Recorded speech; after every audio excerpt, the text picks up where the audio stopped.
Who am I? I am the product of a strong, dependable, and loving family. I come from the small town of Pryor, Oklahoma, that sits just a hair northeast of Tulsa.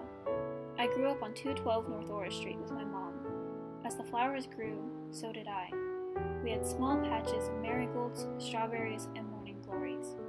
One year my mother had made a corner in the yard especially for me, with a mattress spring and some honeysuckle vines.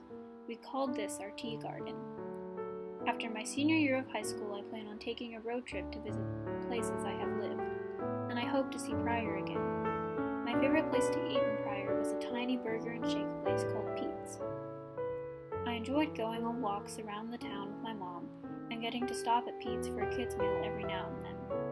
My mother put a lot of love into our home in Pryor, much like how her family put love and thought into hers.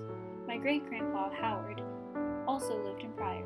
Howard was born in Yale, Oklahoma in 1921. He served in the military, and when he finally moved to Pryor, he lived on a 20-acre ranch, which he handed a portion down to his children. Howard met my grandmother, Grace, in Bible college and spent their early years of marriage in traveling missionary service. Grace was born in 1924 in Fort Worth, Texas. Howard and Grace celebrated their 25th anniversary in Las Vegas. Their kids set up a surprise party for them. However, they took too long getting home from their movie. Their children camped out in the dark living room and took turns keeping watch for their arrival.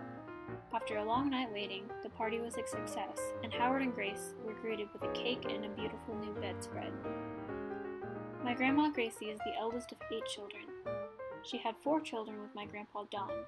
My grandmother grew up to be a hard-working nurse and raised 4 children to be just as equally driven and independent. Our family is full of visionaries, with hearts always running on the wild side. My great-aunt Susie, especially, has always been keen on taking care of everyone. She was born in Southern California in 1955 and had been the baby doll for my other Aunt Rosie. Susie was the valedictorian of her high school class. In the 70s, she and her girlfriend taught martial arts and self-defense to women as an active role in the gay liberation and women's movements. Now, Susie lives peacefully with her 2 cats, Max and Simone, and her spouse, Patty. She and Patty met back in 1992 and have been married since 2013. Like my great-aunt, I also have a love for learning about social movements. In the late 50s, the American author James Baldwin wrote Giovanni's Room and Go Tell It on the Mountain. These texts were revolutionary because they introduced a narrative of not only a black man, but a black gay man. In an interview with Richard Goldstein, he said, "The sexual question and the racial question have always been entwined. If Americans can be mature on the level of racism, then they have to be mature on the level of sexuality." His novels helped open the door for thinking of people as what they are, multidimensional beings. Baldwin believes that a movement which allows men and women, boys and girls, to come to terms with themselves more speedily and with less pain is a very great advance. James Baldwin also held a strong stance on the role of education and the esteems and morals of the future generations.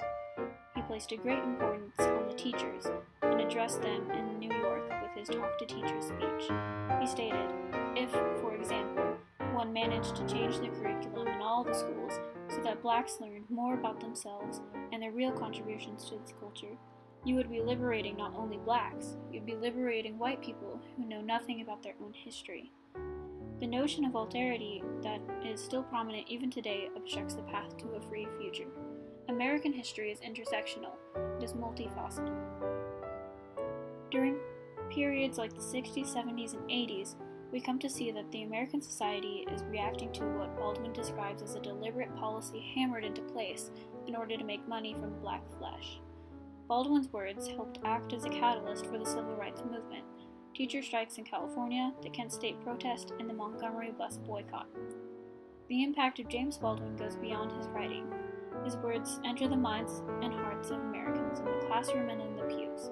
As a minister, James Baldwin strived to marry the ideas of safety and religion. He strived for a world of solidarity and peace. As a writer, he spared no details. Baldwin is influential because he knew his cause and he rose to it with everything he had. Because of people like him, more people today are able to speak their truths and are able to share their America.